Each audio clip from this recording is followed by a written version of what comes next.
இந்த நாள் இனிய நாளாய் அமையட்டும். வணக்கம். 10/4/2026 ஏப்ரல் மாதத்திலே வெள்ளிக்கிழமை, விஸ்வவாசு வருடம் என்கிற தமிழ் வருடத்திலே 27ஆம் நாள் பங்குனி மாதத்திலே, இன்றைய நாளிலே உத்தராயணத்திலே இருக்கக்கூடிய இந்த சிசரது என்கிற பின்பணி காலத்திலே அஷ்டமி தேய்பிரை அஷ்டமி என்று மாலை 8:50 வரைக்கும் இது இருக்கும். பின்பு நவமி வந்துவிடும்.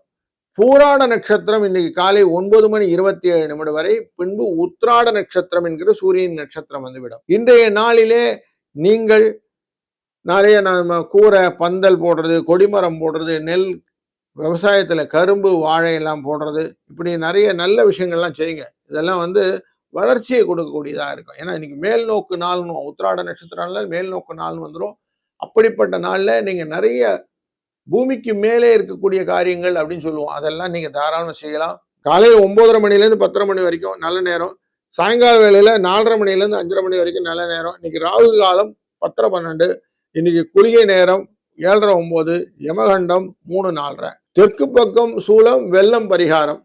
மீன லக்னத்திலே சூரியனின் இருப்பு நாழிகை 34 வினாழிகள் இருப்பார். 6:06 சூரியன் உதிக்கக்கூடிய இந்த நாளிலே சந்திராஷ்டமமானது திருவாதிரை என்கிற மிதுன ராசிக்காரர்களுக்கு உண்டு. மகரம் ராசி அன்பர்களே, எதையுமே சாதிக்கணும். இப்படி போனாலும் பரவாயில்ல, அப்படி போனாலும் சில மேலேந்து விழுந்தாலும் திருப்பி எழுவேன், கடலிலே தூக்கி போட்டாலும் திருப்பி கட்டுமரமாய் வருவேன்னு ஒரு வசனம் சொல்லுவாங்க இல்லையா, அந்த மாதிரி எங்க போட்டாலும் வெளியில வந்துடுவேன் அப்படின்லாம் இருக்கு.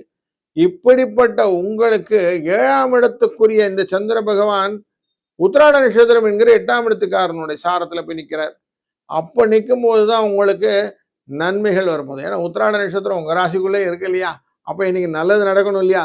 அப்ப பல விதத்துல நீங்க நல்லதை பற்றி யோசித்து நலங்கள் பெறும். முக்கியமாக குழந்தை விஷயங்களில திருமண தடைகள் இருந்ததுன்னா அது சரி பண்றதுக்கான விஷயங்களை நீங்க செய்வீங்க. அது மட்டும் இல்ல, நிறைய இன்வெஸ்ட்மெண்ட் ரிலேட்டடான யோசனைகள் இன்னைக்கு வரும். மெடிக்கல் இன்சூரன்ஸ் ரிலேட்டடான யோசனைகள் வரும். கலத்திரத்துக்கு இவங்களுக்கு எதுவுமே செய்யலையே அப்படின்னு கணவன் மனைவிக்கு உள்ளார ஒரு பரஸ்பரம் அன்பையும் அந்யோன்யத்தையும் பகிரக்கூடிய சூழ்நிலையும் வரும். இதெல்லாம் இன்னைக்கு நல்லா இருக்கும். 5-4 என்ற அதிர்ஷ்ட எண்ணை பயன்படுத்தி இன்றைய நாளிலே உங்களுடைய குல தெய்வத்தை, நீங்கள் இஷ்ட தெய்வத்தை வணங்கி நீங்க செய்யக்கூடிய காரியங்கள் வெற்றியை கொடுக்கும். வாழ்க வளத்துடன்.